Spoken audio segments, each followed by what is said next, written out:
perkenalkan nama saya Putri Fatih Habibah dari Program Studi Administrasi Publik dengan NPM 23351551628.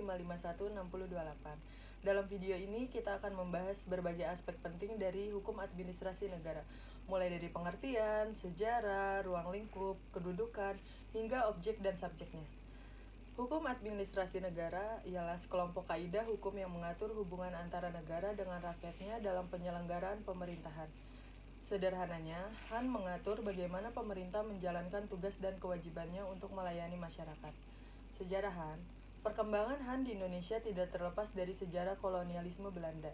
Awalnya, sistem hukum yang diterapkan adalah asas desentralisasi, di mana pemerintah daerah memiliki kewenangan luas.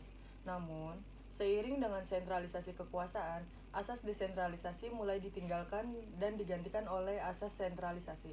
Hal ini memicu munculnya Han sebagai hukum yang mengatur hubungan antara pemerintah pusat dengan pemerintah daerah. Ruang lingkup Han terbagi menjadi 3 bidang utama. Yang pertama, hukum tata negara, yaitu mengatur organisasi dan kedudukan lembaga-lembaga negara, serta hubungan antar lembaga negara. Yang kedua, hukum tata usaha negara, yang mengatur penyelenggaraan kegiatan administrasi negara, termasuk hak dan kewajiban aparatur negara. Yang terakhir, hukum administrasi pembangunan, yang mengatur perencanaan, pelaksanaan, dan pengawasan pembangunan nasional. Objek dan subjek Han. Objek Han adalah kegiatan administrasi negara, yaitu segala tindakan yang dilakukan oleh pemerintah dalam rangka menjalankan tugas dan kewajibannya. Sedangkan subjek Han adalah pemerintah dan rakyat. Pemerintah bertindak sebagai badan hukum publik, sedangkan rakyat sebagai individu atau badan hukum privat.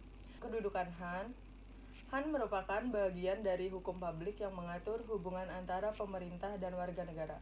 Han berkedudukan sejajar dengan hukum pidana, hukum perdata, dan hukum tata negara. Demikianlah penjelasan singkat tentang hukum administrasi negara. Han merupakan bidang ilmu hukum yang penting untuk dipahami, baik bagi aparatur negara maupun masyarakat umum. Dengan memahami Han, kita dapat meningkatkan kualitas penyelenggaraan pemerintahan dan melindungi hak-hak masyarakat. Sekian video yang saya jelaskan. Terima kasih telah menonton.